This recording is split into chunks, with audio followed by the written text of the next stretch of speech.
Hello?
Hello, Victor.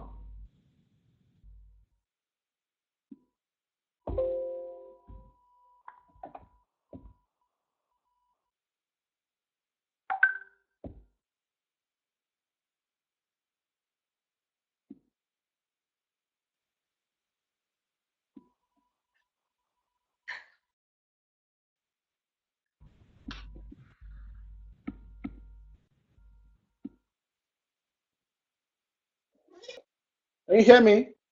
Yeah, I could hear you. Are you okay? Yeah, I'm fine. Thank you. How are you? I'm fine. I can't see. Okay, I've seen you now. Right, right. Okay. We're on the same page. Okay. I was just going to phone you actually. Yeah. Right. Okay. Okay.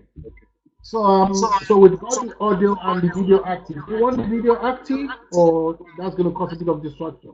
What's your thoughts? We can leave the video on and we'll see how it goes. If it's becoming an issue, then we'll switch it off. Okay. Yeah. All right. That's fine. That's fine. That's fine. Yeah, I came in. You saw my message, isn't it? Yeah, I saw it. Let's talk about how free they're about to get the 3:45 train. And Okay. I 6 o'clock, yeah. So, Mm. how you doing? I'm fine. How are you? Yeah, we thank God. We thank God. They're keeping me there, So, yeah, God tends to favor. So I think that's all really matters, really, isn't it? Yeah, that's the most important thing. That's it. Um, I'm trying to get other people to join the. Okay. Uh,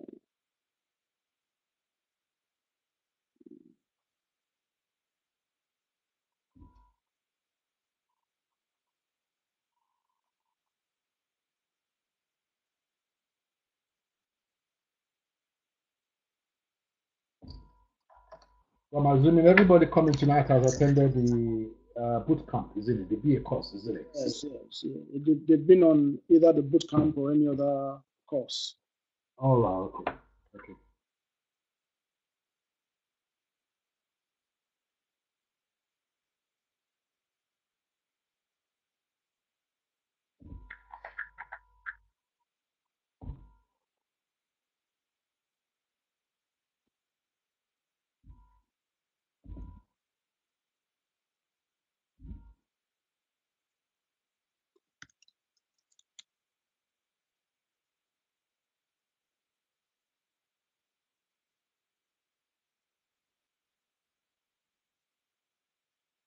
I'm just trying to set up the.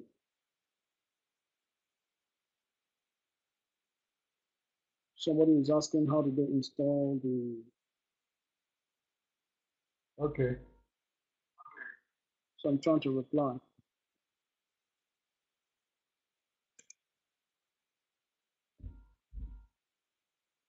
you have all this.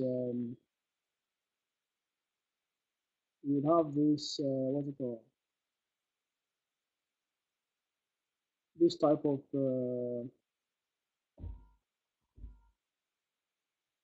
technical challenges when you. Okay, somebody looks like somebody is logged in, isn't it? Okilo, I could see the name. Yeah, somebody is in already. Okello is in, so that's good.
WayMaker Learning WayMaker UK, Learning UK, the one-stop shop the for one-stop learning shop and for development, learning and is a firm development, providing is a bespoke firm training providing bespoke services training in technology, education, business development, process improvement, and startups.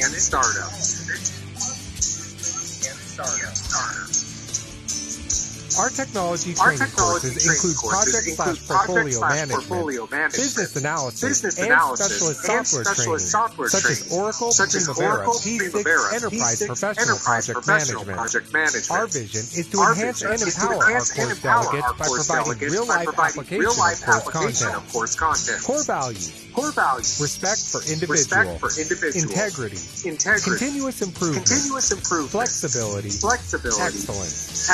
At WayMaker Learning UK, we aim to impact our course instructors and delegates by providing an enabling learning atmosphere, enhancing personal mentorship programs, and fostering an ecosystem to support our course delegates. For more information, go to www.waymakerlearning.com. WayMaker Learning UK, the one-stop shop for learning and development. WayMaker Learning. Become what you learn. WayMaker Learning UK, the one-stop shop for learning and development, is a firm providing bespoke training services in technology, education, business development, process improvement, and startups.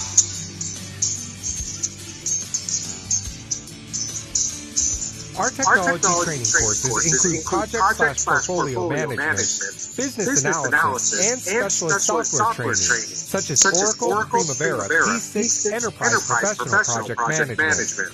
Our vision is to enhance and empower our course delegates by providing real-life application of course content. Core values: respect for individual, integrity, continuous improvement, flexibility, excellence. At WayMaker Learning UK, we aim to impact our course instructors and delegates by providing an enabling learning atmosphere, enhancing personal mentorship programs, and fostering an ecosystem to support our course delegates. For more information, go to www.waymakerlearning.com. WayMaker Learning UK, the one-stop shop for learning and development. WayMaker Learning. Become what you learn.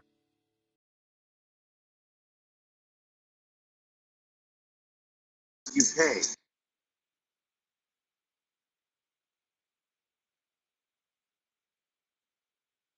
Hello, can everyone hear me? Yep, I could hear you. Good evening. How are you? Good.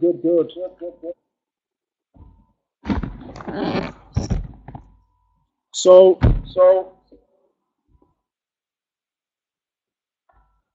I think there's an echo there. So what I'll do is I'll turn Ade's microphone off, and then I'll switch him on. So I'll hold the control from here. That's okay. When he needs to speak, I'll turn you on again. Okay, thank you. Right. So good evening, everyone. Thank you for those who have joined in time. This is the WayMaker Academy Mentorship Program. Thank you, Angela. So we are going to expect more people to join as we go along. But we would like to actually start now because we have quite a number of issues to discuss. We have quite a number of questions to answer this evening. But before I go ahead, I'll first of all introduce myself, and then I will switch on the microphone for Ade to introduce himself because both of us are presenting tonight. Basically, we're going to be answering a couple of questions which I shared on the platform earlier this afternoon.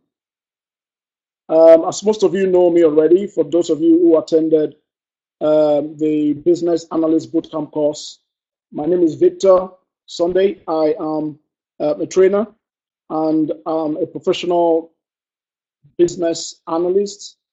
And also I'm a professional Scrum Master. I train on the Business Analyst Bootcamp course.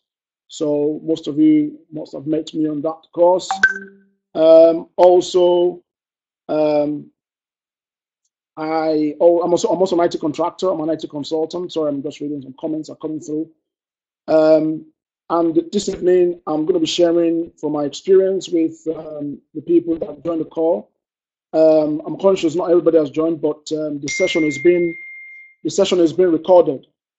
So the people who join late, we will be sharing the material with them at the end of the session. So it's recorded, so people can still watch it over and over again after the session. The most important, the length and breadth of as much as we can cover today, and then people on the call, because there's a session that we're going to have people to ask questions. Before I hand over to Ade to himself briefly, I'll talk about the purpose of the mentorship program. So the WayMaker Academy, as most of you might, is our other arm of the frequency of WayMaker Learning. And basically what we do is practical knowledge, practical hands-on experience for people who have been through the WayMaker program or a course at WayMaker Learning. So in essence, this session is not a public session, is not open to the public. We intend in the future to have other arms of events and programs like this that will be open to the public. Answer some of the questions that we know that we have that we know that impact on delegates and people trying to maybe break into a career, or you're trying to deal with challenges, or you're struggling with issues around how do you get confidence, to face interviews and all the rest of it. So some of these things on the switch over to Ade now. Ade, I'm going to turn you on the mic, and then you can just introduce yourself, and we will kick off the session. Ade, you're on now. Yeah, thank you very much. I'm actually old student, or what do I say? Maybe a continuing old student of WayMaker Academy. I've actually been through WayMaker Academy program, so I know what it really looks like in practice. I work as a business analyst in Berkshire and WayMaker. Throughout that, I do have an HR background in team management and elements of project management as well. Right now, I focus purely on working as a BA. I actually attended the WayMaker Learning Program. I think that was last year, purposely to sharpen my skills and do some refreshing course. I did BA exam many years ago.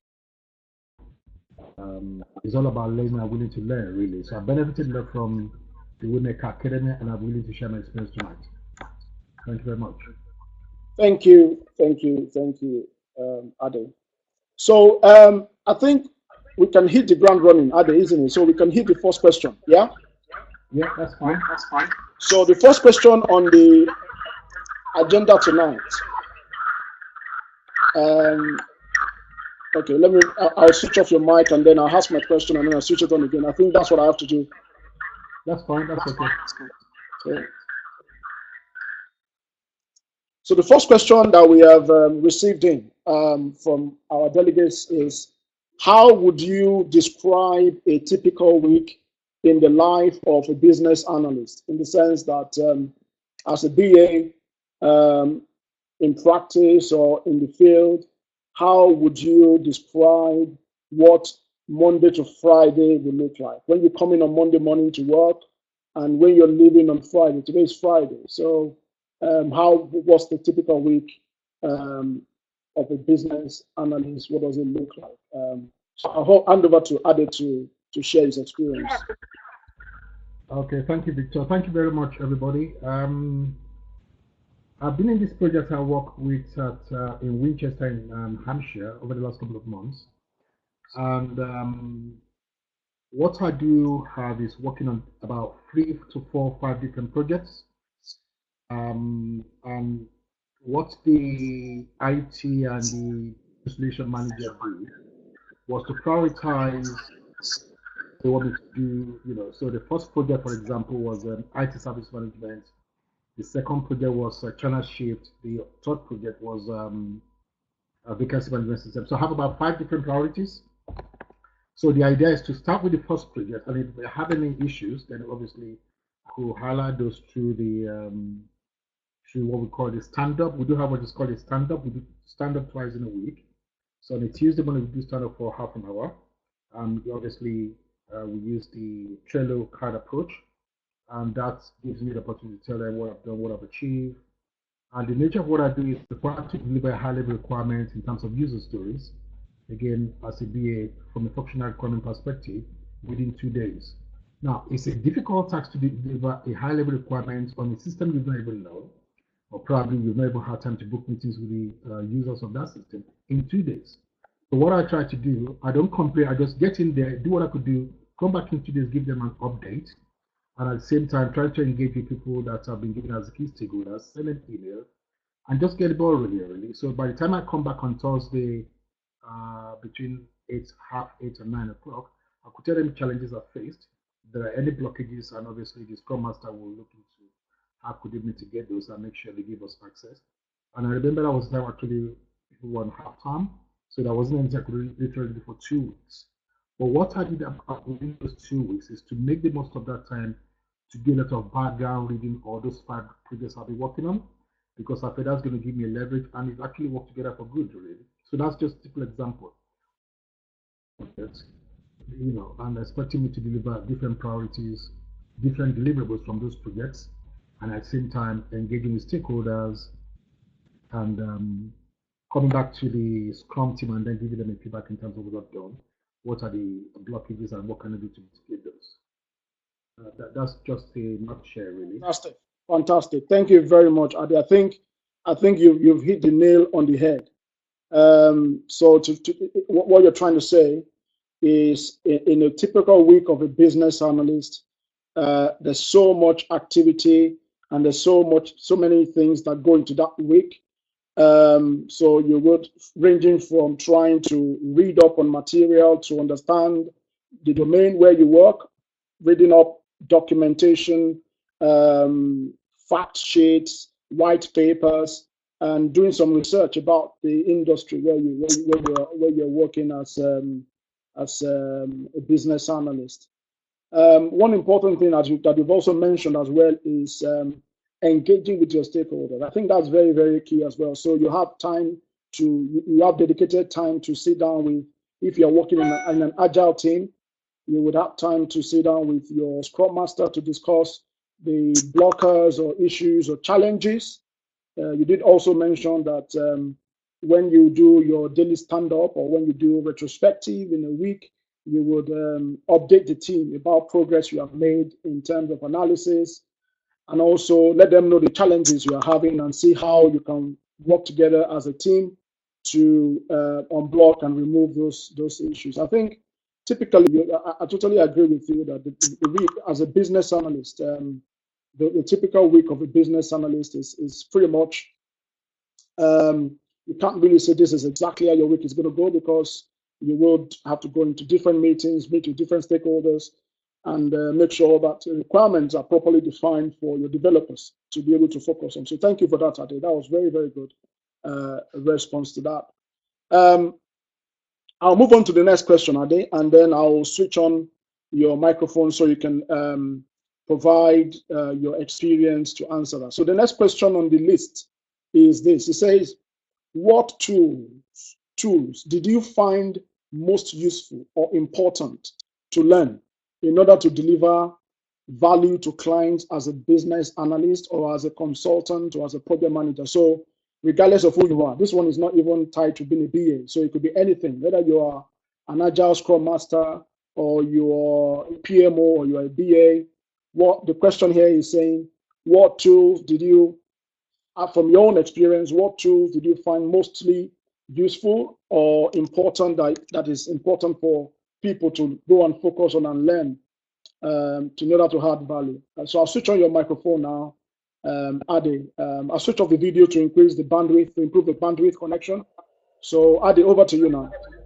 Yeah, thank you very much, Victor. In terms of the tools I've learned that are most useful, in terms of being able to add value to clients, again, it depends on what I would say is there are generic skills or generic tools that one needs to know. So if I'm working as a BA, then obviously I need to know what sort of practical hands-on tools do I need to deliver my job effectively. So I'm talking of like maybe maybe not just the soft skills, maybe things like PCA, for example, understanding Trello. And these are some of the benefits I learned from coming to WayMaker.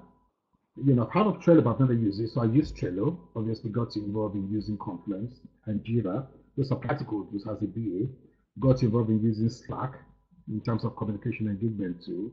And, there are some other tools like that, And obviously, I'm proficient in using VC as well. So that's fine. So those are the technical professional tools one needs to know. So for example, if one is in project management also, well, if you one is into project management, maybe you want to make the most of learning how to use Microsoft Project or similar tools as well. Now, so that's on the professional tools. Then in terms of the subject matter itself, I think having a grounding in the subject matter really matters, because the reality in the workplace is, yes, each organization will be different, and in some cases, like for example what I did in Hampshire, they do have their own methodology. So being able to understand the methodology will be very, very helpful. And obviously, if you've attended the WayMaker program, maybe you've taken advantage of the exam WayMaker afford through the system, that'll be very, very helpful. So at least it gives you leverage. So there's the professional tools, either you're working as a BA or a PM, and then there's the communication, the soft skills, communication engagements, problem solving skills, and being able to listen effectively and write notes and take notes. That's very useful. And then understanding the domain, just like I said the other time, and then being willing to ask questions when one is not sure. I do ask questions. It only means I want to learn. That's the way I see it. So that's the way I see it, really. And then getting into the workplace, relate to people, find out questions, and then that's just the way I see it, really. I hope I'm clear. Yeah, you're very clear. Thank you very much, Ade. I think you hit the nail on the head. I like the way you actually presented it. I think it's kind of clearer than the way I would have explained it. I like the way you mentioned some professional tools, because one thing that everybody on the call, the people on the call need to understand is that there is no one tool that solves every challenge or every problem, but there are tools that you need to know as basic, as they're standard industry tools that you need to be aware of, because knowing this, you would have a greater chance of success, because most industries or most organizations would use these tools in their own organizations because they are what is applicable in the industry. So I'm happy you mentioned some of them already. And the benefit and the beauty of what we're doing on WayMaker Academy at the mentorship program and the work experience program is the fact that a lot of these generic or basic tools, we put professional tools, we call them, are actually made available, like Trello. You did mention Trello. We have to use Trello. We have Confluence, we have Jira. You use Slack for instant messaging and communication and teamwork. And so many other things that we do that are not even quite specific to a particular. And I like the fact you also mentioned that from the professional tools, for example, as a BA, there are tools like your Visio. You have to be very conversant with your Visio, which is purely for business process management or business process mapping, for your process diagrams and all the flow charts and everything. Those are tools that's specific to a particular domain. For project manager, the natural thing that anybody will mention is you need to be aware of how to use something like Microsoft Project, which you did mention, Adi. So that's very correct.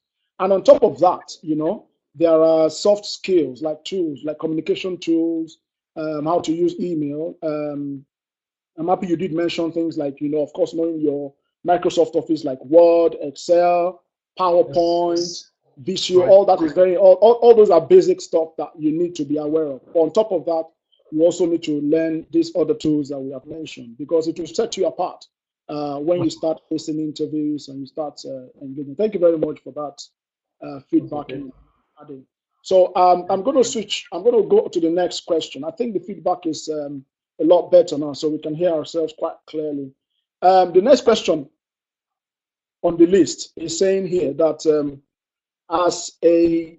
either as a project manager or a business analyst, it says, what skills, if I'm aspiring to become one, an aspiring person who wants to become one, what skills should I focus on developing the most in order to be able to make a move, a successful move into becoming a business analyst or a project manager? So if you have not been, I'm assuming this question is saying if you've never been before. And the next question after that actually says something like, what skills or ideas do you recommend in order to succeed at interview? I think we take the first one first, about whether you've never been before a BA or a PM. Yeah, what should I think as a skill first of all? So Adi, are you able to provide some thoughts on that? Yeah. Can you hear me? Clearly, please go over to you. If I look at the first quote, it says, what skills or ideas do you recommend in order to succeed at, what skills should an aspiring BA or PM focus on in terms of developing most, making the most of their career, really? Okay. What I would say is, okay, going back to what Victor said. So if for example, I've never worked as a BA, or I've never worked as a PM, but I've done some form of job. So maybe, for example, I'm looking into having a career change. Then what I personally want to do, again, switching on my HR previous hat, is to want to do a skills audit or a skills assessment. What I just simply mean is jot down the sort of skills I currently have. So that helps to understand, yes, some of those skills actually could be transferable skills I could use to become a BA or probably become a PM. And then obviously, if you've attended WayMaker Academy, the syllabus is quite very robust. So paint a picture, how do you see yourself? And I understand WayMaker was kind of looking into doing some kind of skills assessment. You could make the most of those. Maybe Victor may want to throw some light into those. And now begin to understand the domain knowledge of BA or a PM. What does a BA do? What does a PM do? Nutshell is a project manager manages project from start to finish, including cost, budget, and rates. A BA goes in and gathers requirements and then make sure those requirements are documented and validated and presented to the development team so they can implement the project. That's a very high level of what BA does. But it's beyond that. So the question then is, what sort of books do I need to read to sharpen up my skills?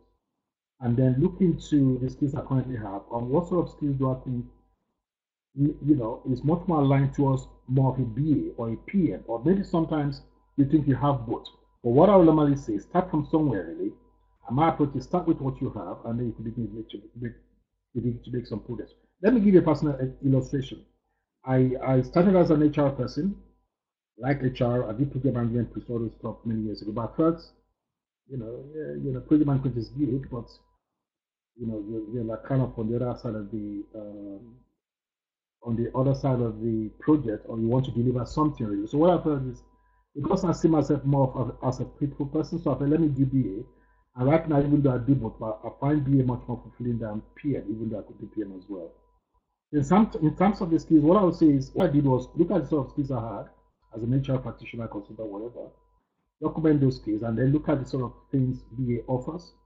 And if you're more of a people person that like engaging with people, maybe you're going to see yourself more of a BA person. But if you're more of somebody that focuses more on delivering tasks and timeline, projects, you're into precision and documentation and making sure things are delivered to time, then you see yourself more into PM.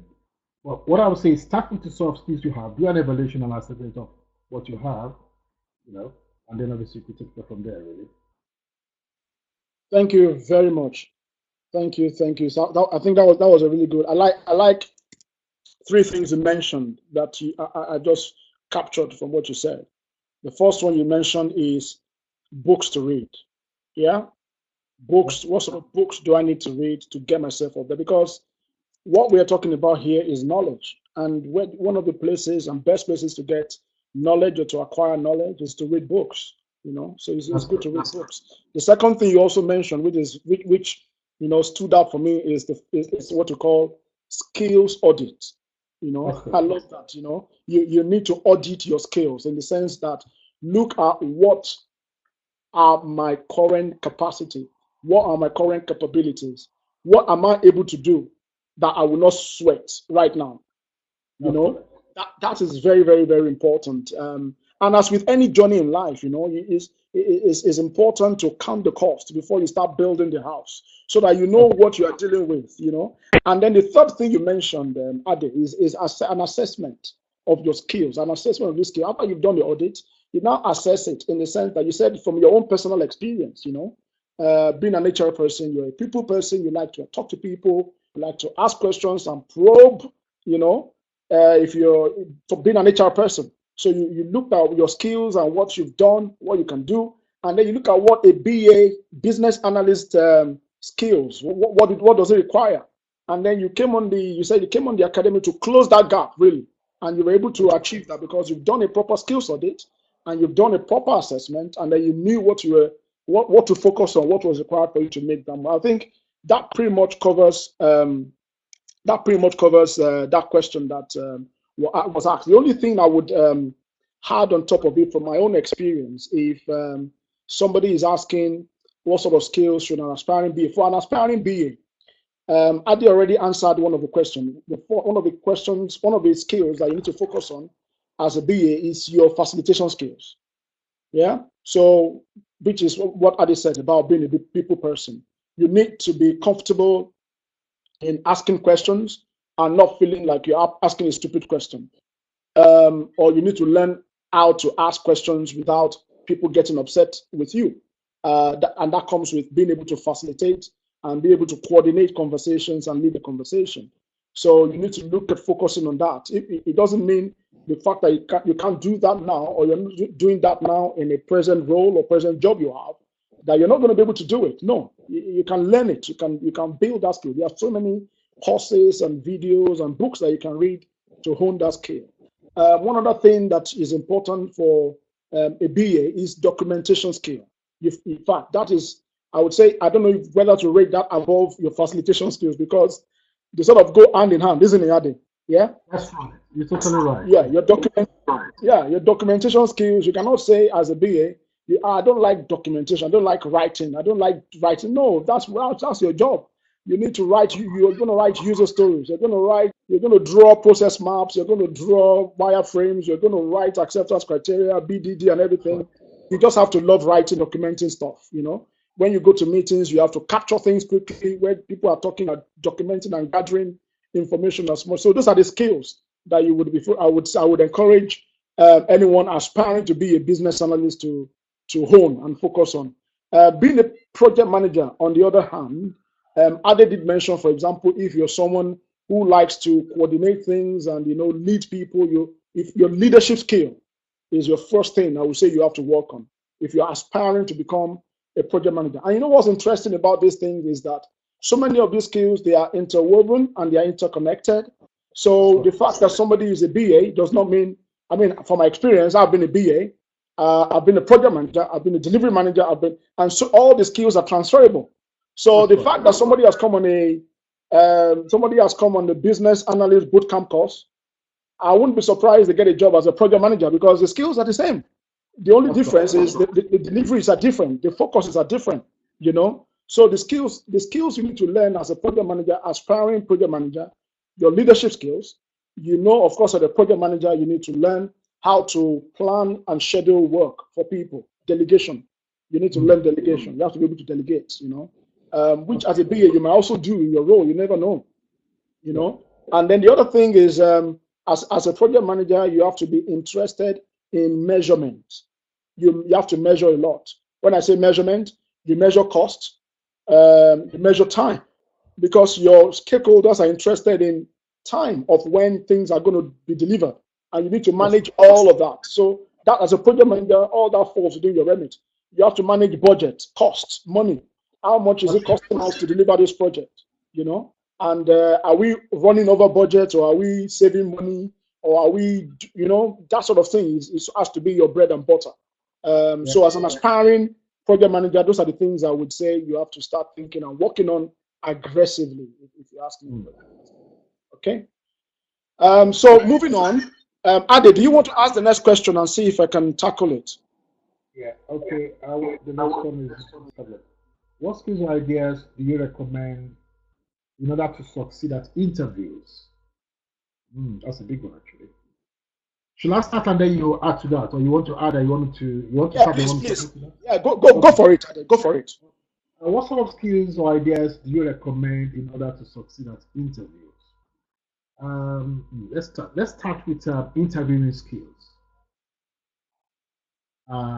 Again, it depends on the nature of the role, and sometimes the organization or the client that wants to recruit will tell you, for example, they want somebody to do a presentation of some PowerPoint that they give you a topic, and they expect you to come with some couple of PowerPoint slides. So you need to have a very good, effective PowerPoint skills if that's required. Sometimes they may say they could tell you the structure of the interview, and they could ask you, they could tell you they're going to ask, I'm picking up the phrase now. There was the word.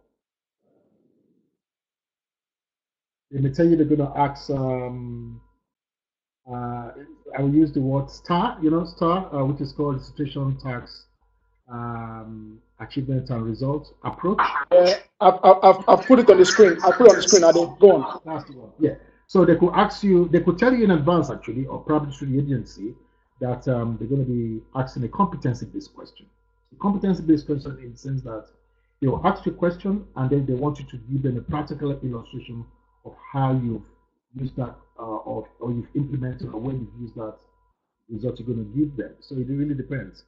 So again, looking at what I've done, 2 types of interview. Informal discussion, formal interview setting, and then they could actually do some presentation, but you need to be prepared. And in addition to that, you need to look at your CV, make sure you're familiar with your CV. Even though you've done it, you need to do a refresh, kind of read what you've written, and then make sure you're fully prepared for that day. If there are any doubts, talk to your agency, who obviously has a direct link to the clients, and they will give you some in-house information in terms of what they're looking for, and you can just walk around that. Lastly, you could go to Google. There are a couple of information on Google. Type in information or presentation skill, or interviewing skill, or interview techniques. You could go to YouTube. There are a lot of free information that you could pick up. But the major thing is make sure you understand the scope of what needs to be done in terms of the job description. Read that very well. Try and align the job description based on any experience you've done before. You have some good reflective skills. And then try and envisage what sort of questions they're going to ask from the job spec. And much more so prepare, really. Victor, over to you. Yeah, thank you, Ade. I think you pretty much answered it the way I would have mentioned it. I think I've just had a few things, a few tips on top of that, to address the question. So the focus here is interview, like you mentioned. So the first idea, which Ade already talked about, is which we have on the screen right now, is to always use the star winning combo. Yeah, that star is very important, especially when you are facing competency-based interviews. This is the structure that they always or they normally use for competency-based interviews. So when you attend a competency-based interview, I always recommend for people who are going for interviews like this, you need to come up with 8 stories, 8 minimum, 8 stories from your experience and that ties with your CV. 8 stories that ties with your CV. 8 stories that tie with your CV that covers the star combo. That you must, for each story, you would have a situation, which is the context of the story, the scenario, when it happened and where it happened in your experience, the task that you did, what needed to be done, what needed to be achieved, what the problem. You could also say the task is a problem to be solved. And then the action. Basically, you're saying, how did you apply your skills in that scenario to solve that problem? You need to come up. So your story should have that element as well. And at the end of that story, you should also have your results, which is basically to say, oh, an example would be when I worked at Money Supermarket as business analyst or as a project manager. The client did not have confidence in the delivery time frame. And as soon as I joined the project, what I did was, first of all, was to create a delivery plan, a milestone schedule that shows delivery stage, and I made sure that the team fed into it every week, and I made sure the stakeholders had that report on a weekly basis to provide them visibility and assurance of where we are in delivery. That is a good story that an interviewer wants to hear, and at the end of it, even though we did not deliver, or even though we delivered into time, the client gave you a bottle of champagne or a bottle of wine. That's a result, that's an accomplishment. Or you delivered on time and the delivery was smooth and everybody was happy. You need to make sure that you put those stories together, and your story must have each of these elements. The other idea for interview, when you're going for interview, I tell people, always be over prepared for interviews. So if you're going for interview, you must make sure that you are very familiar with the domain of the company or the client. Or if you're going through an agency, for example, it's good to always ask them before the interview, which domain is the client, or which company am I going to interview? Okay, where they're going to interview me, what is the nature of your business? If it doesn't say on the job spec, you need to find out. On the job spec, you will find so much information about what they expect in that role. So familiarize yourself with the job specification. And then what I would do as well, one of the things I do as I prepare for interview is I don't look at the job spec that the recruiter or the employer or the HR or the recruiter has given me. I take that job spec and I compare it with another job spec in the same domain in another organization. So I compare with so many other organizations, see what I could bring to the table that they are not already thinking about, which will be my value add when I'm going for that interview. Okay, that's the other idea. One other thing when you're going for interview as part of over preparing is to go with your kits, go with your evidence. Don't just go to an interview. Don't just go to an interview with a copy of your CV. That's not enough. If I'm going for an interview, I tell people I go with a flipboard chart. I go with my whiteboard markers. I go with my laptop, with my PowerPoints and slides and everything I've done before. I go with my possibly my projector. What's it called? The thing I used to flip if I have to present. I go with my post-it notes. All that is in my bag just for an interview. And you wonder, this is a 30-minute interview, but that is the only opportunity I have to make an impression. So I've got to make a very lasting one that even if I don't get the job, somebody will say, there is this guy that came for this interview. He stood out of everybody else. Does that make sense? That would be those would be my ideas when people are going for interview. Always over prepare. Use the star combo. I think that pretty much covers it. Thank you very much, Ade. The other question before we, by the way, somebody has asked a question on Ade. Somebody asked a question about expanding on. There's a session towards the middle of the conversation this evening where we will open the platform for people to ask questions. So if you have any questions as we are discussing, me and Ade are discussing, you can type them into the window or you can write them down. So when the time comes for you to ask, you can raise your hand and then ask a question. So we will pick all these questions up when we get to that session. Ade, do you want to ask the next question and then let's tackle it? The next question is, how will you handle multiple rejections at the telephone interviews? Wow. How will you deal or handle multiple rejections at the telephone interviews? Yeah. That's powerful. So if So I think the question is saying that when you've been rejected a lot and you never get to face to face, am I correct? Something like that, yes. Multiple Yeah, it looks like that.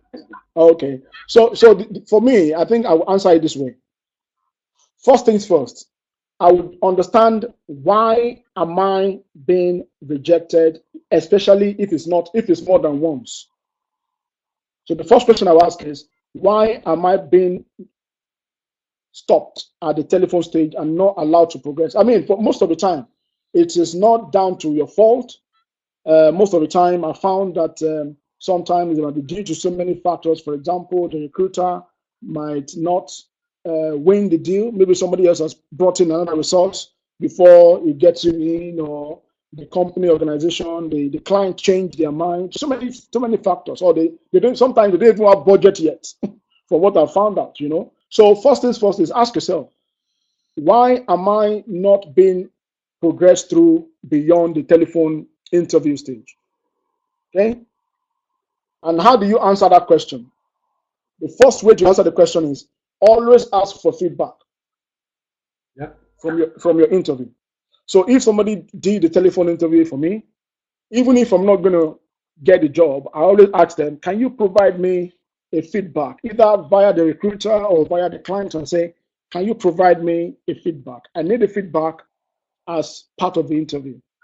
And it's in your place to ask for a feedback. The feedback will do two things. Will tell you what or the reason or what the impression was at the interview, one. And the second thing the interview will tell you is, especially if you're not being progressed forward, it will tell you why you're not being progressed forward. Okay, so those are the things I believe you'll get from the feedback. Then the other way to undo because the question says multiple. So if it is multiple, then the other thing I would do is I will stick to my mentor. Yeah. So in WayMaker Academy, there are so many different ways to get across to your mentors. In fact, even to the office, at the back office, you can, ring the office and say, this is my story. This is what's been happening to me. Can you help me out? And you'll be surprised at the amount of support and information you can get from the community. So that's one thing. That's the other thing I will do. I will ask my mentor to work with me as to why I'm getting multiple rejections at the interview. The next thing I would do if I'm getting multiple rejections at the interview stages, I would look at my industry skill set. So if I'm getting multiple, for example, if I go and interview at NHS now, NHSBA, there's every likelihood that I will get multiple rejections because I've never worked in that domain before. Do you understand? So somebody else who has worked in that domain will get the job before I get the job. It will take, sorry. No. Yeah, I'm just acknowledging what you've said, really. Yeah, so somebody else in that domain who has got more experience than me in that area will get the job. I prefer it will take extra mile. I will have to go there, prove myself, in a very, I mean, it's a long shot, if you get what I mean. So it takes, you need to check where or what domain you are applying to. Is it a domain that you don't have strength in? Because that might be the reason why you're getting rejections. So you need to check that as well. That would be that. Those are the things that I can come up with in terms of when you are handling. And finally, the final thing I would say is don't ever give up. Don't give up, no matter what.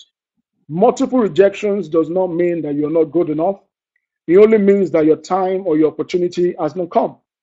So don't take it to mean, oh, that means you're not good, or that means your training is terrible, or your mentor is bad, or your CV is not. What I hear a lot is my CV is not good.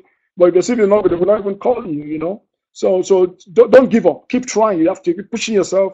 Keep making change. Keep adapting yourself, and keep tweaking until you succeed. That would be my. I don't know if you have anything else to add on top of that. Yeah, like I've one or two things down. I also said learn from feedback. We talked about that. Make adjustments. We talked about that. And never give up. So it only reinforces what you've said. Really. Yeah. Okay, fantastic. And when you talk about, can you ask the next question so we can look at it? Okay, the next question says, why go permanent or contracting first? What's the best for a newbie?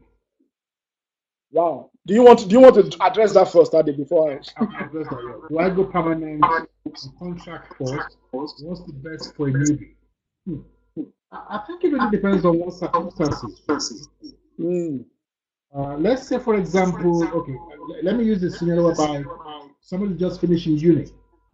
So the person is 21, you come to WayMaker Academy, you finish in uni, you kind of in between thinking of how do you map out your career plan, whatever, and you've not gotten a permanent job, but you want to work as a B or you want to work within a project management office, then a contract comes up. I would say go for it because of that circumstances. You just finished uni, you've come to WayMaker Academy, you've done the BA course, probably you've done the exam, you've passed, and you've been exposed to some of the WayMaker Academy workshop. You want to make the most of that, and then you're given opportunity to work as an interim. I would say go for it, even though the ideal is to get a permanent job. The benefit of doing an interim as a career, as somebody starting out your career is, if you work on different projects in different environments, you learn a lot quickly. So if you work in one domain, work on 5 months project, 3 months project, 4 months project, you're going to learn a lot within that space of time, and then you can now choose if you want to get a permanent job. You get a permanent job and negotiate your deals. That's one scenario. So you've just finished uni, you're looking forward to just get in there, get work experience. Interim comes up, go for it. Also, if a permanent comes up, go for it. Now, that's the first scenario. The second scenario could be you're looking into some career change. You've done something for the last 10 years. You think you've reached the top of that career. You want to move into something else. You've come to WayMaker Academy, ABC. You've done the sort of training and that kind of thing. And then you're not really sure you want to go back into permanent, or you're looking into testing the water to do interim, you could go for it. And then if you've done interim, you think you're happy, you now want to do something permanent, go for it. So I think it's all about being flexible and really knowing what you want. But for somebody relatively new to BA, you need to get experience first. So that's why you need to be very flexible. If anything comes up, or maybe in a kind of a short-term project, you can join the team, go for it. But if anything comes up as permanent, they want experience, isn't it? So I think it really depends, really, isn't it? What I would say is there's no hard and fast rule about these things. One has to be very, very flexible. To be honest, that's what I've seen. There's no hard and fast rule about these things. And then the second thing is your willingness to work in different environments. And sometimes you may need to take a little bit of comfort zone just to gain the experience. After that, you can now come back to your. So if you live in Manchester, for example, and you live in Wales, you live in Sheffield, and you get a job in Sheffield, and you think you need experience, or sometimes you think you travel. What I would do, I would put myself out there, gain the experience, then come back to Manchester because that's my preferred location. So it's all about what you really want and being flexible and being willing to adapt. I think it's about being flexible. I don't know. That's just what I see. Victor, do you want to say anything in addition to that? Yes, I think one of the things that I get a lot is, because the contracting pays extra than the permanent. So a lot is a bit of an attractive option. But the key thing that I would say, I think along the lines of what you mentioned, is that you need to look at your circumstances. That's right. So don't follow the crowd. So don't say because everybody or because there's more money in contracting, then you want to go and do contracting.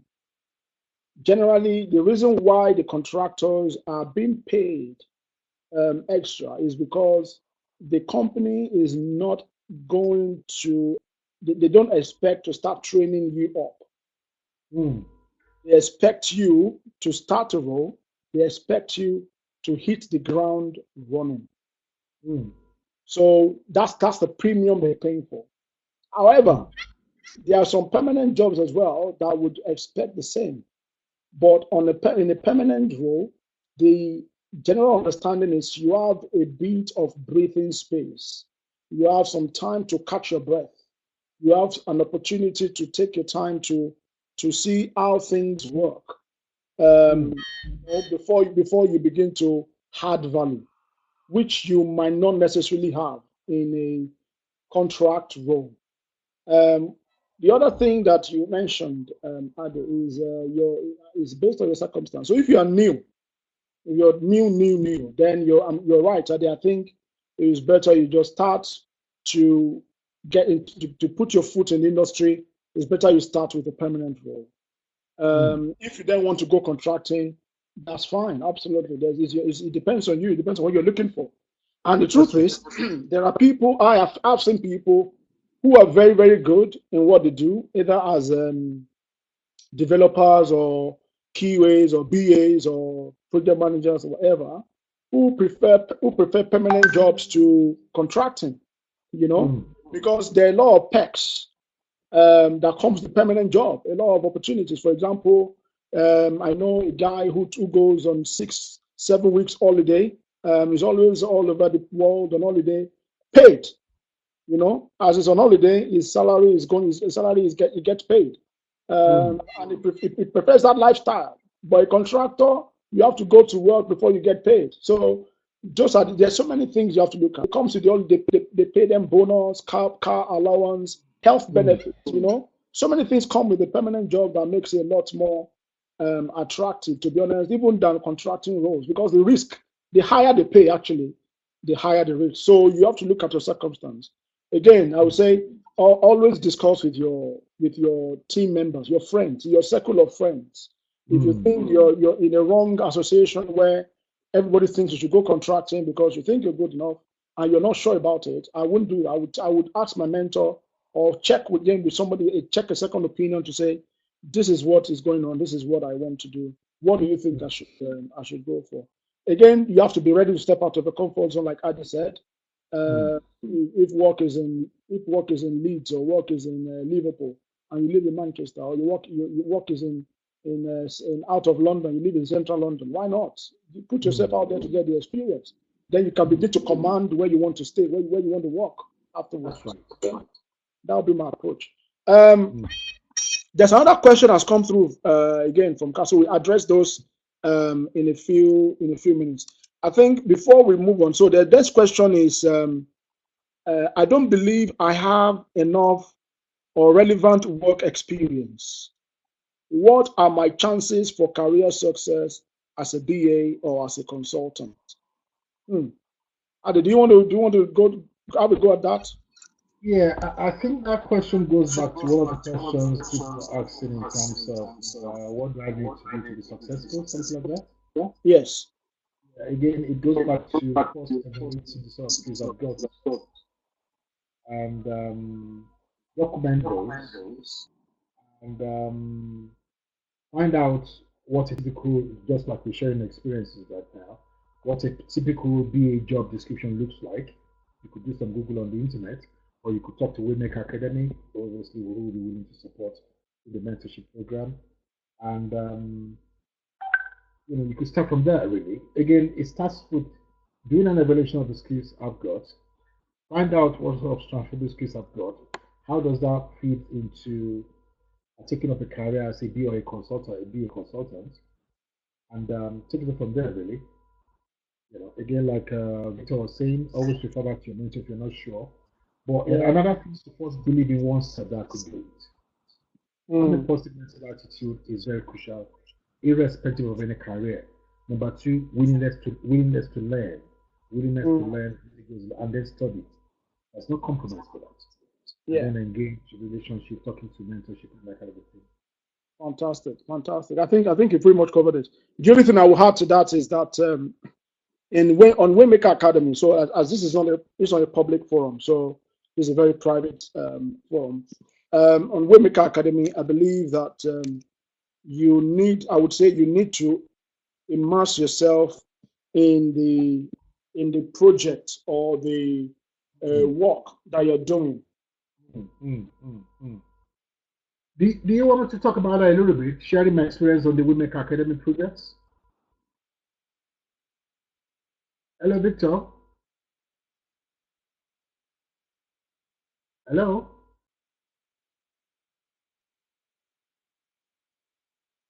Hello?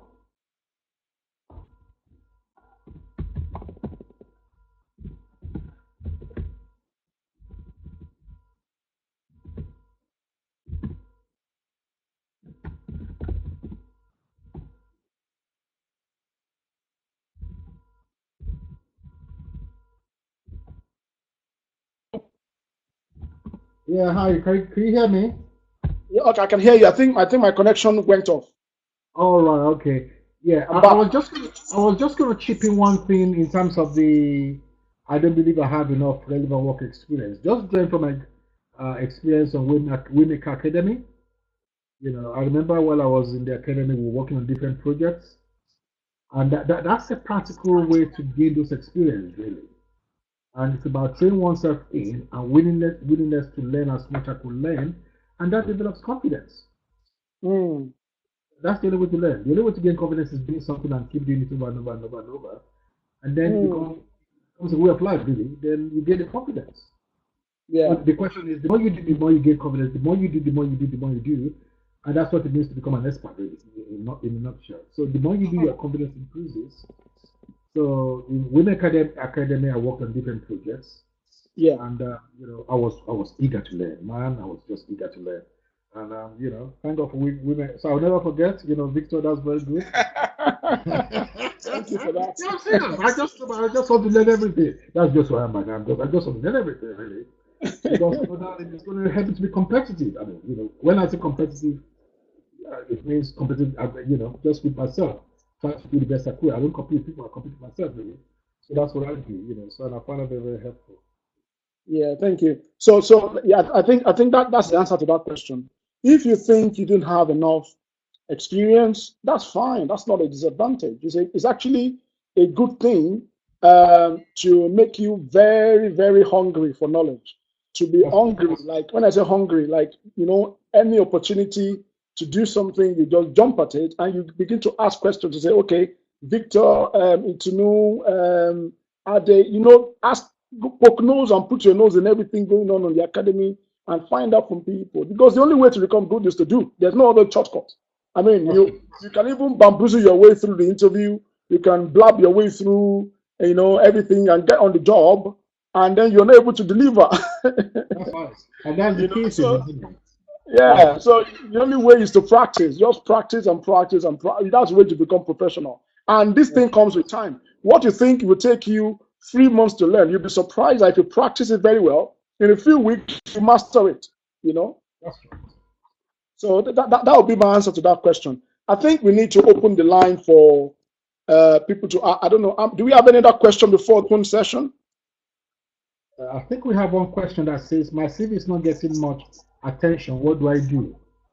Hmm.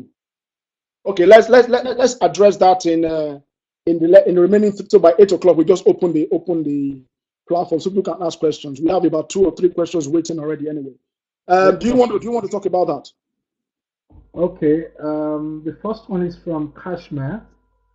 Could you expand on the tools, Trello, purpose, and availability?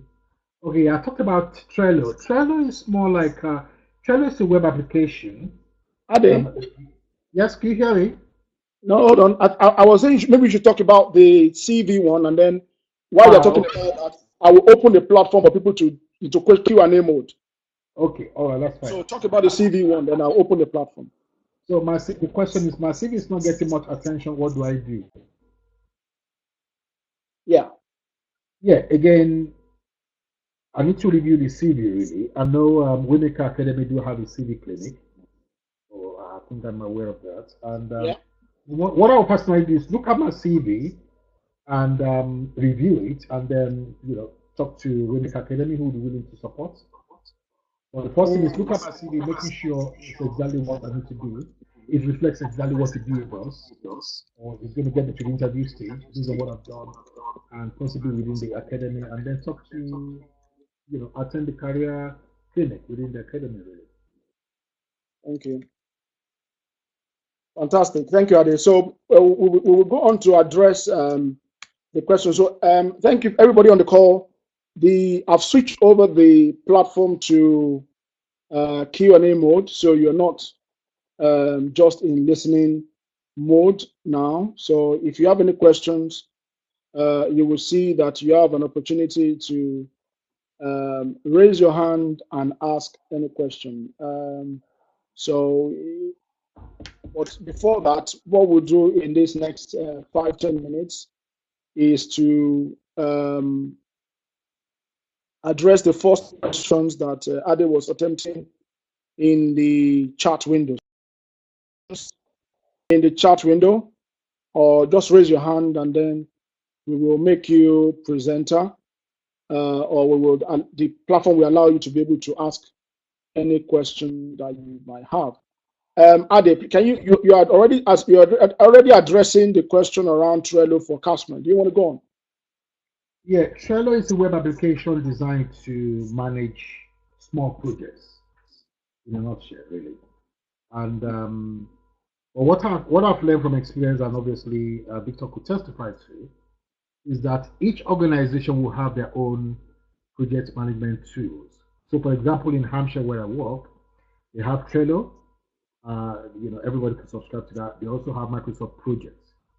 So, to know how to use Trello will give you an advantage. And obviously, if you've used it within the academy, it gives you leverage to get a job. And it's very straightforward, very simple, so that's just that.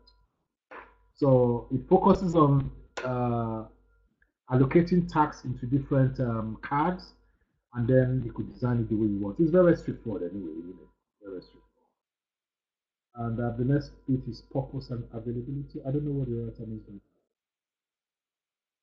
Is how do you expand on purpose availability?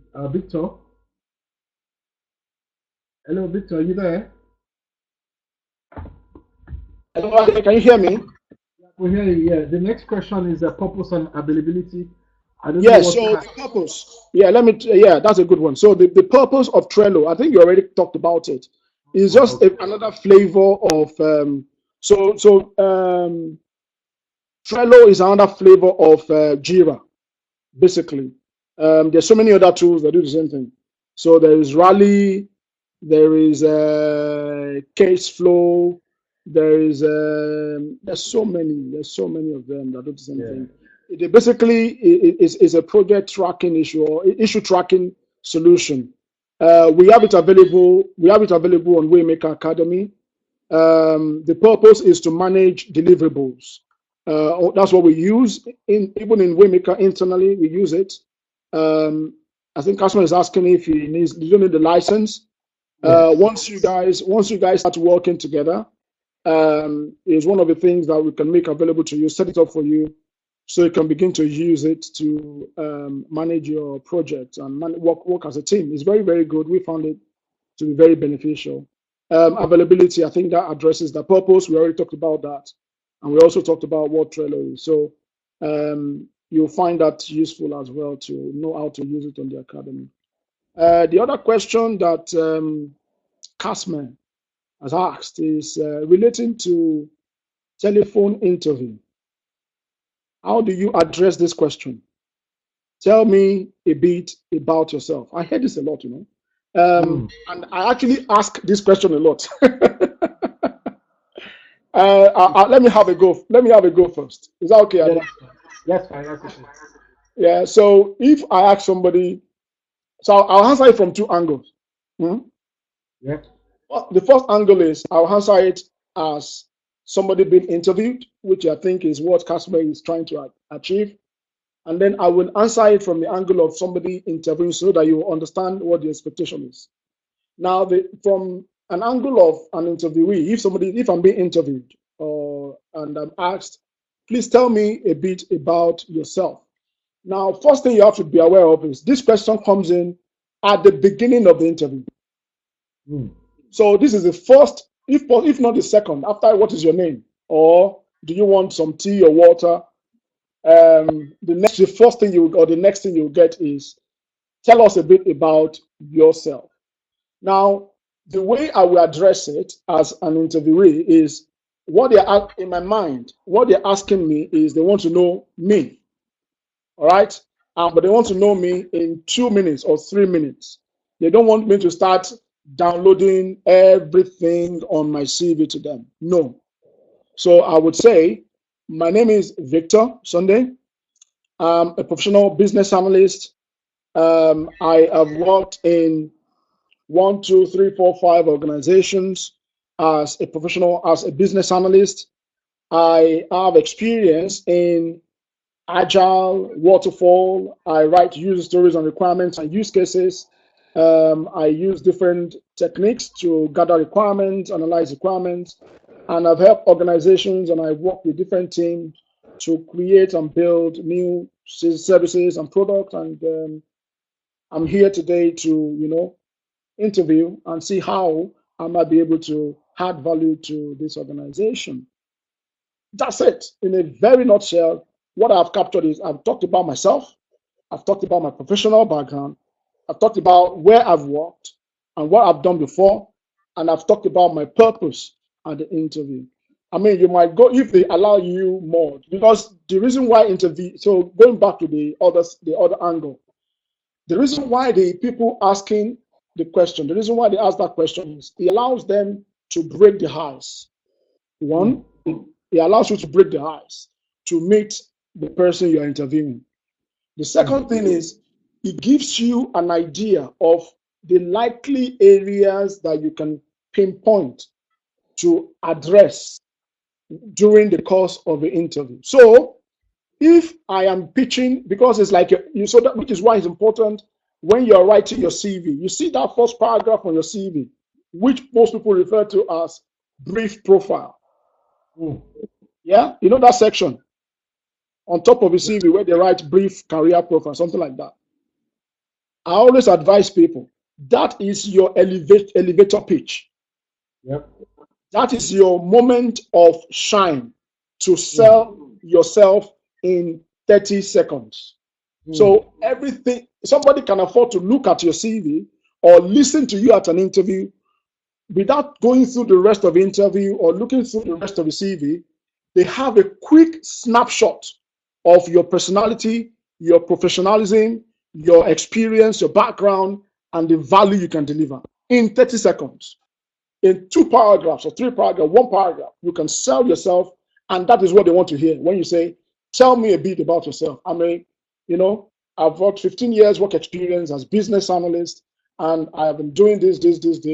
I've worked in these organizations on this project. I'm working on this project. I work on this project. I work with teams, and I work with different methodologies and frameworks. I'm adaptable. I use different techniques. They want to hear all that sort of thing in a very, very snapshot without going too much into because there will be opportunity to then begin to dive into the detail.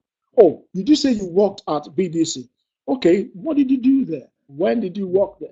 They can begin to add all those things later. But first of all, they want to get into you. They want to know you. Or they want to see you in their minds. And that what you say at that moment is very important. Don't go there when you're talking about yourself. I will not talk about my weaknesses at that moment. I will not use that time to talk about the things I've done wrongly in my career or how I failed. And no. I want to sell myself as much as possible. Later down the line, when we're going to the detail, I can then be talking about maybe some other things I didn't do quite okay, which is fine. Does that make sense? Yeah. Yeah. Have you got anything to add to that? Yeah, I mean, you've talked about it. You hit there on the head. It's all about selling yourself in relation to your skills, your experience, your attitude, your ability to deliver your achievements, and your willingness to engage with the opportunity. So that's what it's really about. And you captured everything, really, Victor. Thank you. I think the other thing maybe I need to mention as well is when you're talking about your tell me about yourself. If, for example, I have gone to interview in London and I live in Manchester, tell me about yourself will not be an opportunity for me to start saying I live in Manchester, because those are things that will begin to drop your value. Do you get what I mean? Yeah. I will not say, oh, I'm from Manchester. No. I'm not going to say all of that, because you don't know who's in the room. The first thing they will pick is Manchester. Forget it. They will not even wonder. Do you get what I mean? I won't say anything like that. I won't be saying things that I know that will begin to drop my points. I will say things that will sell me the best. I'll pitch myself really, really high in that 60 seconds I have to talk about myself. Is there any question from anybody else on the platform? We've got a few more questions to still go through. About 2 more questions, but we've got like 5 minutes within the session. I will allow 2 minutes for people to ask questions, but in the meantime, what I'll do is I will play you our introductory video for WayMaker Learning while people ask questions. We have 5-7 minutes before we close the session and allow people to ask them. So WayMaker Learning UK, the one-stop shop for learning and development, is a firm providing bespoke training services in technology, education, business development, process improvement, and startups.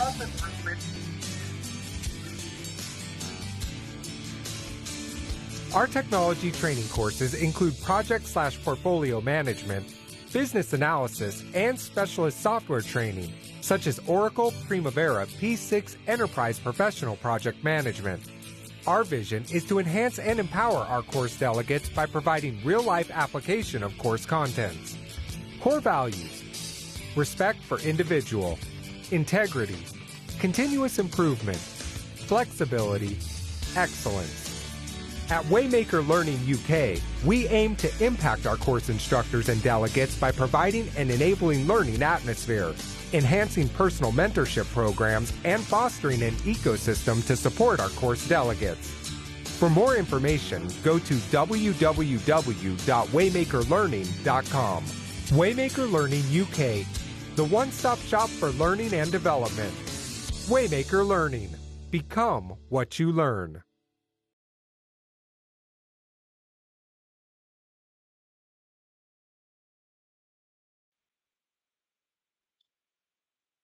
Okay, so thank you, everybody. We've got one more question during over the session. We've got 2 more questions, actually. One has come from Toby Fagade, and we've got another question that's coming from Kasme Ikuga. So we address those 2 now. Thank you. If you have any more questions, please feel free to tap them in and we address them. So the first question from Toby Ade is this: I get a lot of questions on documentation in interviews. What will the good answer be? Ade, are you there? Yeah, I'm here, yes. Do you want me to have a go, or you want to start? Or you can have a go, then I can think about my answer to that while you're talking. Okay, yeah, that's fine. Again, each organization is different depending on the level of the size and the nature of the BA framework. For example, where I work in a framework, a business analysis framework, is a very mature BA environment. They do have their templates they use for gathering requirements. They have a requirement catalog, they have a requirement toolkit, requirement analysis, spec analysis, SWOT analysis, Porter's 5 forces, all those sort of approaches you could use. And so those are sort of documentation they have. And also, it's not just about documentation. The question then is, what did you at each point in time? But what I would say is, before you could master the art of documentation, I think the first thing is to go back into that BA framework, understanding from eliciting requirements, going back into documenting the requirement, validating the requirement, understanding the requirements lifecycle through the training we did at WayMaker. And then you could now ask yourself, when it comes to documentation, what is simply looking into is the requirement catalog documentation, and then at what stage do you document, and what's the process of change control on those documents, and how do you prioritize sort of requirements you've gathered, which is going to be must have, could have, should have, won't have, and then how do you have those documentation validated? So what you're going to have is, for example, what I have in Hampshire is one big requirement catalog, and in addition to that, what I also did when I got that, which they don't have, I did what is called a pre-requirement questionnaire, just 1 or 2 pages, just to make things easier when I go into engage with all the senior managers or stakeholders. And what the purpose of that is, I ask questions based on the nature of the project I'm working on, and I adapt the question based on who I need to speak to. So at least when I ask the question, they're talking, I document some few things. So for example, I want to understand the scope of the project, determine the scope, I document it. I want to find out if they currently do have any current system in that work area. If they have, fine. If they don't have, maybe they might want to procure something new. And if they have, the question then is what's the problem they're trying to solve? In some cases, it could be they want to augment to a new version. Like for example, some departments within Hampshire have Office 365, and some departments don't have. So the question is they want to move into cloud, and the current admin system is not effective, unfortunately, because it's never integrated. So I use those requirement catalog. I designed that as a very straightforward. I could share that with WayMaker to just capture those high-level questions, document those questions. Then that will help me to be able to ask myself, that what I've got on this questionnaire is what's the objective, what's the scope, what's the deliverables, what's the time period. So understanding that, then I could now use that to organize my meetings in terms of engaging with stakeholders, arrange the meeting, if I need to do some high-level requirements, document those. If I need to do some process flow or some high-level requirements to use the stories, document those stories, take it back to the source of this information, have those approved, document that on the requirement catalog. And then what we then do at the end of the whole session is now hold a session with all the solution providers. If we're going to be developing a new solution, we could meet and then we will now communicate those requirements to them based on what the Scrum Master wants. And after that, they will now decide in terms of what we're going to do. If we need to develop a new app or whatever, we could do those. If we need to just look into work procurement to get a new solution, we could do those. So it really depends. But the key issue when it comes to documentation, Toby, is to make sure we have some means of documenting the requirements we've gathered. Each organization will have different approaches, but the bottom line is, or the baseline issue is to make sure we have a way to document all those high-level user stories we've gathered, and where necessary, whatever our system strategy is gathered. But the key thing is, from what I've learned, I always walk around the scope of what I've been asked to do. So in Hampshire, for example, they don't want the full detail, high-level requirement of 120 pages, 400 pages. No, that's too big. What they have is some 200, so to speak, projects, and they've allocated me with a couple of projects when I first joined, and they said, are they on that project 1, 2, 3? They want me to do a high-level user story, something that could take to the technical design group, and on that design group you have the software developer, you have the web applications developer, you have the solution architect, you have the solution designer, you have around all those technical teams. And what they're going to be looking into is those high-level user stories. Is it doable? If it's doable, how much is going to cost? And then how can we now take that to the next stage and then go about developing a high-level user story? So that's the way it works. But everything is still going to be documented on that same catalog. So you have a requirement catalog that comprises of high-level user story, detailed user stories, the source of those guys, please give me this information, and then your assessment criteria. And then the priorities in terms of deliverables. So you must have, who have, won't have. That's the big nutshell, really. You have one major requirement catalog that documents all those requirements, and then you could filter those through macro using your Excel suite, and then you take it from there. But if you want some help, or I could make such a template available to WayMaker. Yeah, that would be Adi, that would be really great. Yeah, I could share that with you on Slack to at least that could serve as a starting point. It's not set on stone. I could say that to you, and then that could be part of the tools you're going to use going forward. But again, each organization is different. Some organizations will have their own toolkit, so you don't have to worry. But it's nice to have an understanding of how it really works in practice. And in some cases where they don't have, you can use your own initiative and design some, and then take it to them for them to accept or make some comments if they're going to use that. Really, that's the way I see that. Thank you. So thank you. I think you pretty much covered it. But in an interview scenario, Mike is me. Okay.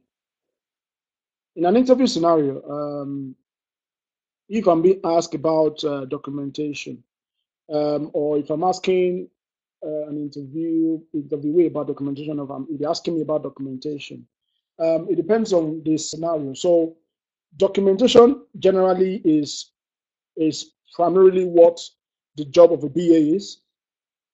but you need to understand the client or the business environment that you're going to be working with.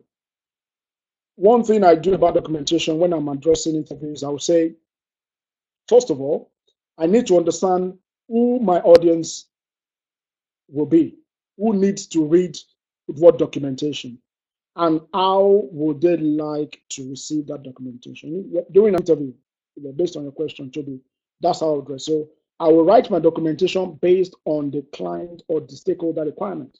If the stakeholder wants me to document, or if even if they don't tell me, I can test the waters. For example, if I've gathered a high-level requirement like Ade mentioned, I can present it in a context diagram first of all to run them through to see if they like it. If I notice that if the vibe I get is not the way is not what I expect or what I love, then I can decide to put it together in a, maybe I can start with a flow diagram or a streamline diagram or a business process flow to explain the requirements and how things will work, all the touch points and everything. Once I do that, I can then have some context information about it and see that if I present that to the stakeholders, they like it or they love it or they say, oh, this is good, this is it, this is that, then you will know that you're doing the right thing. Or if you find yourself in an organization where everything is templated already, then that's fine. You can work with that as well. That's what I would say an interview. I would say I've worked in an organization where everything is templated. We just have to follow a particular framework. And all I need to do is to use the particular template to gather the requirements and know where each requirement will fit. If, for example, we have a separate template for business case, a separate template for business requirement specification, a separate template for non-functional requirements, a separate template for wireframes, a separate template for prototypes, a separate template for hi-fi prototyping, and all that sort of low-fi wireframe and hi-fi wireframe. There's so many things, or use case templates and all the rest of it. Then all you need to demonstrate an interview is that you can adapt yourself to document at any level, whether they have a template or not. If there's no template, you have a guide that you can follow. Like Ade mentioned, there is a material that you can share with the people within the academy, which will make available to all of it. You look at as a question template that he uses for him to do his documentation properly. So that may be another way to address it.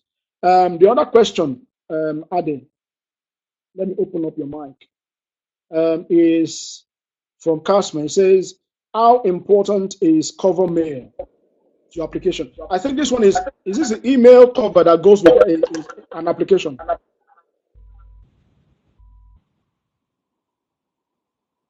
I'm not sure what Casimir means about that. How important is cover mail to application?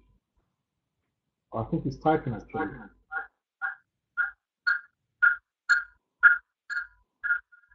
Yeah, Casimir is typing, isn't it? Yeah, I think he's typing. So my understanding, let me try and address it the way I understand. Maybe that will help a little bit. When you apply for jobs using emails or cover letter. Oh yes, so he's right. Cover letter. Yeah, so the cover letter that goes with the application. So when you apply for jobs using the cover letter, now depending on how you're applying for the job, for example, if you're applying for a job on using a company's HR system, like a portal or Talio or any other portal, your cover letter is very, very crucial. If you're applying to a job, maybe via a recruiter, you need to ask them if you need a cover letter, because some of them will not even send your CV to the client. In fact, most of them don't send your CV to the client. What they do is, when they get your CV, they will, apologies please, somebody is just at the door.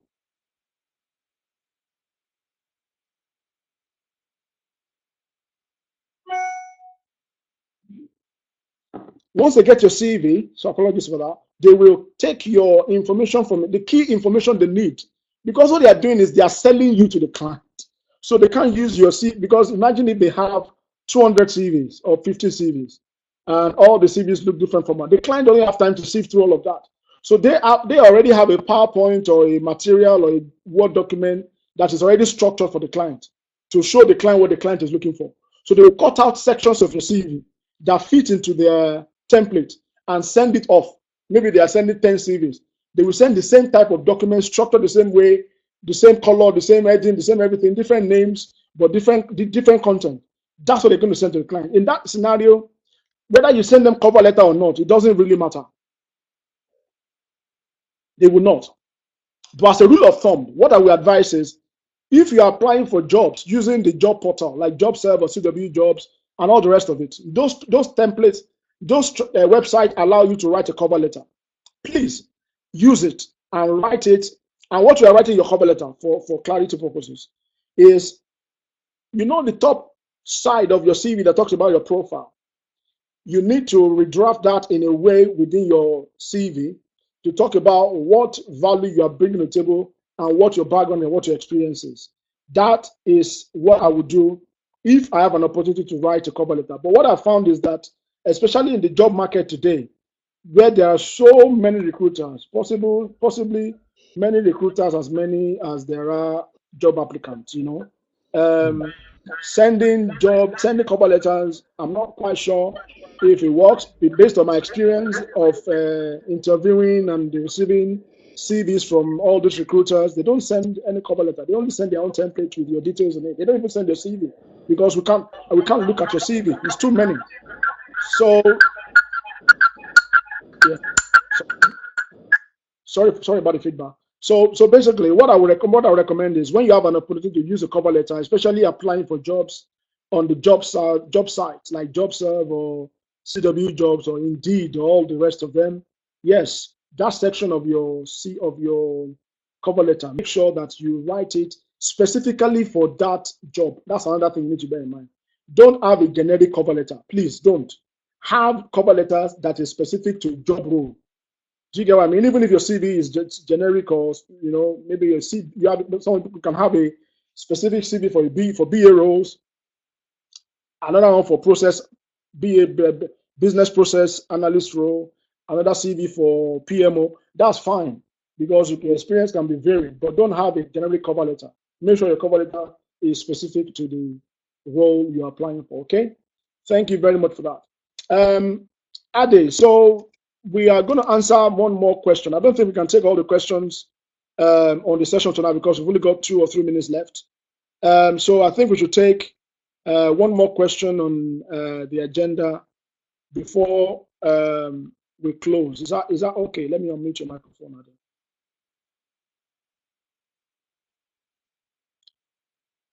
Hi, Ade, are you still there? Okay. So do you want to ask one more question on the platform, and then we can close with that last question? Yeah, I think we have a question that says, how important is it to have a mentor guiding and supporting you, especially to kick things off? Yeah, so the importance of having a mentor to guide and support, especially to get things kicked off. Yeah. Do you want to start with that, or? Yeah, you can have a go. Yeah, I mean, a mentor is basically somebody who's been to where I've never been to, and obviously I could learn from him some key things that help that person to achieve success, really. And so yes, because you could learn from that person's experience. I mean, somebody said somewhere, if I've been able to see further, it's because I've stand upon the shoulders of those who have gone ahead of me. I'm not sure where the quotation, somebody said, I'm not sure, but somebody made that quotation. And if I've been able to see further, it's because I've stand upon the shoulders of those who are ahead of me. And that's true. A mentor is somebody who has been to where I've never been to. And if I discover that that person has similar, or I have similar talent or expertise in that person's area, there could be 1 or 2 things I want to learn from him or her, I'll learn. And, sometimes the person will be available, he or she may not be available. If I could have access to their books, I could read the books. If I think I could contact them directly, I want to engage them directly, So, and I think that's the importance of this forum, really. The WayMaker Academy forum. Yeah, so, that's correct. Thank you, Ade, for that. I think you hit the nail on the head. The purpose of mentorship cannot be overemphasized, which is why we're doing this. So, WayMaker Academy is a mentorship. This is a mentorship program to help people, because the thing is, even though you even open you open a platform, or you tell people that people still will not, summon up the courage to ask questions. Some people still feel they are shy, or they don't know whether a question is a stupid question, or they want to be private. Or, so many people, different personalities, but that still doesn't change the fact that mentorship is powerful. Mentorship is powerful. I like the quote you mentioned that day, that if you want to see far, you can stand on the shoulder of somebody who has been there, and you can see way further. You will learn from their failures. You will learn from their experiences. The reason why I love to mentor people is because I have a heart for leadership. I have a heart for helping people grow, for developing people. I have a passion for it, and which is one of the things I'm imbibing in most of the instructors on the academy on Waymaker, to say it's not just a training. We are not just a learning and development organization. If you're a learning and development, to be truly a learning and development organization, then you need to be able to help people become. It's not just to tell people or show people. You need to help them become. Becoming is very important. And one of the most powerful and effective ways to help people become is mentorship. Mentorship is important. So you have this opportunity in the academy to be mentored. And mentorship doesn't have to be just one person. So even if you have, WayMaker organizes this kind of platform to discuss this kind of conversation, it's not just here. I did mention books. I read books a lot, because there are people that I would love to be my mentors, but I don't have access to them. I don't have a way to sit down with them and talk to them, but I can read their books. I can read their biographies. I can read their experiences. I can share. I can learn from what they write. So let's read books, buy books and read books. Stay positive, keep the fire going. Don't let life hit you and hit you off course. Stay focused. You need to make sure that this reason why you have set yourself on this path, until you achieve it, you're not going to give up. And I think that's very, very crucial. And nobody else can do that for you like you. Only you can do that for yourself. And once you make the first move, you will find that it's easier to make the second move, because you now have a strong reference point to say, I did it last year. Now I need another role. I want to make another move to another career area, or do something else in my life. I can do it again. And that is what you should be thinking about. You need to imagine yourself, tell your mind, position your mind to say, dream and visualize yourself in that role. Visualize yourself in that business. Visualize yourself doing what you want to do. And you begin to see that your actions and your thoughts and everything around you will begin to work in that direction. I mean, mentorship is powerful to get there. So that's why we will do our best to support people to become. But at the end of the day, you can only take a horse to the water. You can never really force a horse to drink water, So for mentorship to work, it has to be both ways. So even if you have a mentor, it's not enough to just have a mentor. You need to play your part. Your mentor is also busy trying to get mentored by other people. So you need to contribute to the life of the mentor as well. That's another way to get a lot of value out of mentorship. To say, what are you doing, Ade? What are you doing, Divine? What are you doing, Victor? What are you doing in the office? What can I help you with? Do you have a project I can contribute, or I can join to have? Those are ways to get yourself really, really entangled and embedded with your mentor, because so many times the mentors are even too busy. They don't even remember you. But once you put yourself on their radar, it's easy. Once they have something coming, oh, I can think about this person. I can think about that person, And that's how this. I'll finish with this scenario. You're 2 minutes over. I'll finish with this scenario. I got a call yesterday from someone asking me to say, oh, what do you think about this job? Do you want to do it?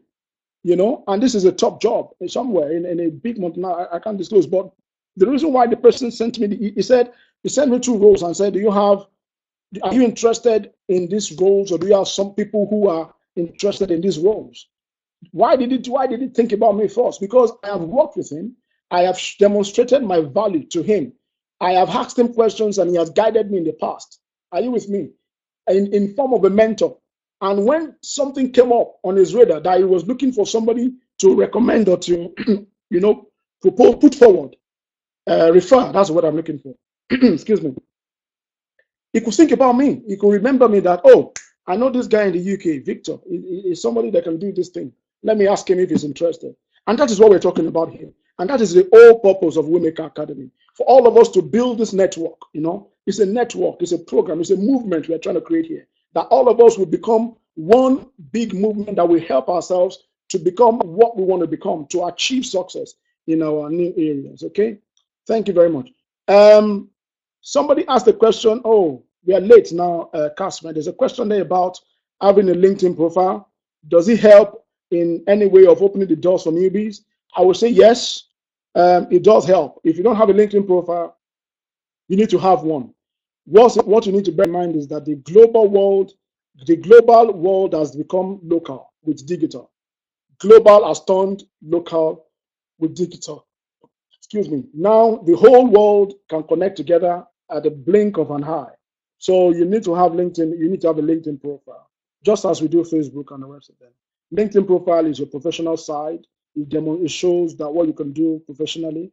And when people are looking for you, that's the first place they want to look at, especially recruiters. That's the first thing they check.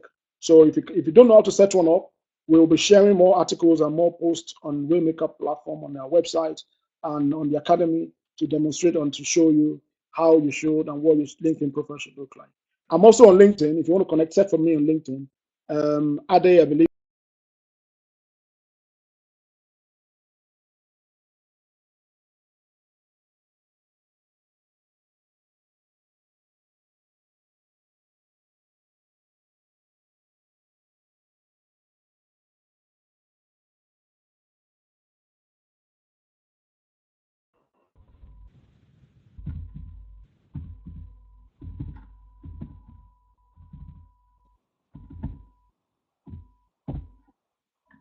Hi, Ade, are you there?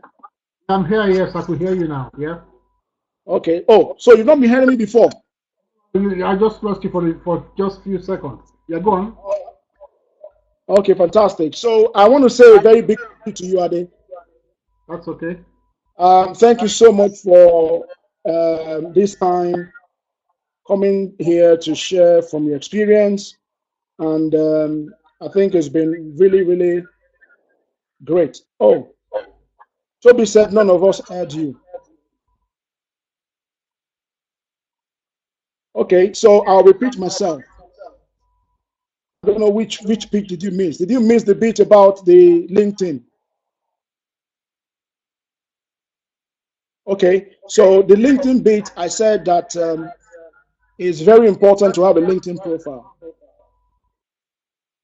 because it really helps you present your professional side to the world. People can see what value you bring to the table as a professional.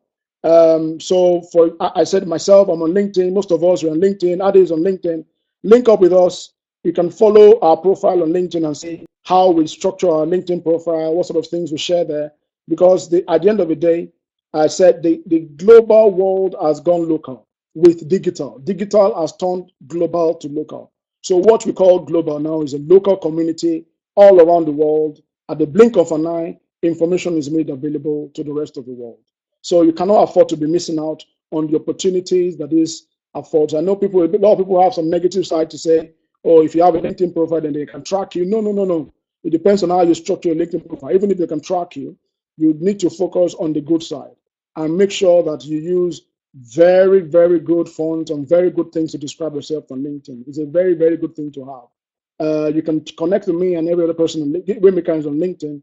Connect with us unless we can begin to share more articles and more information about how to package your LinkedIn profile and all the rest of it as we go on. Thank you so much, guys. I think we need to close now.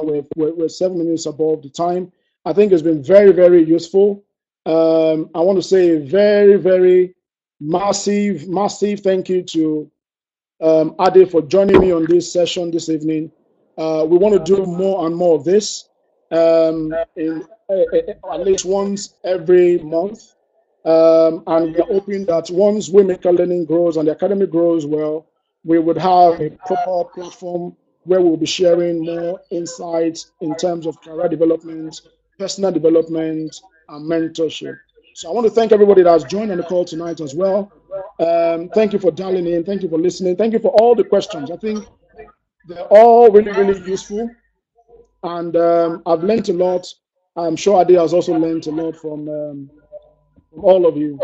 So we will close it. Like I mentioned, that the session is available, is recorded. So we will share the video with you later in the week, maybe early next week. Expect the video to be available on a private YouTube channel where we'll be able to share with you, and you can watch it again. For people who are not able to attend, you can tell them to join in and watch on YouTube. It's not going to be publicly available because we are doing this for now as a private thing for everybody on the WayMaker Academy network. Thank you once again for dialing in. And as I close, I need to mention to you we have a free seminar tomorrow at WayMaker Learning. One of the instructors, Andrew Emmanuel, who is our Prince 2 trainer and the project management trainer, is an industry practitioner. He's really, really solid. He's going to be sharing tomorrow on Prince 2 practitioner tips and loads of material he wants to share. We also have a seminar tomorrow starting at 12 o'clock. Both seminars start at 12 o'clock tomorrow. Daniel, one of our instructors on Oracle Primavera, is going to be talking about Oracle Primavera, how it's used in the industry for planning purposes. So if you love planning and you want to become a planner, you have friends who want to become a planner, tell them to check out the links on Eventbrite, and we'll be happy to welcome you tomorrow to this seminar. Our boot camp is coming up. Please watch out for the days. Share this information with your friends, your loved ones, and people you think needs opportunity and need this sort of information. One thing that's important is that the word of mouth is the best way to market, which is why we're mentioning to yourselves. Please share with your friends, and you stand a chance to also win £50. If you refer somebody and they buy your course, you'll win £50. Thank you for your time, and thank you for joining. Enjoy the rest of your weekend. Bye for now. WayMaker Learning UK, the one-stop shop for learning and development, is a firm providing bespoke training services in technology, education, business development, process improvement, and startups.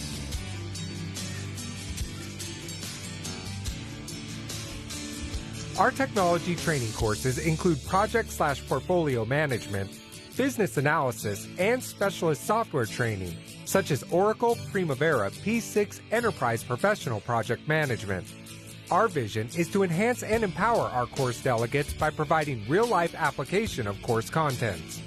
Core values: respect for individual, integrity, continuous improvement, flexibility, excellence. At WayMaker Learning UK, we aim to impact our course instructors and delegates by providing and enabling learning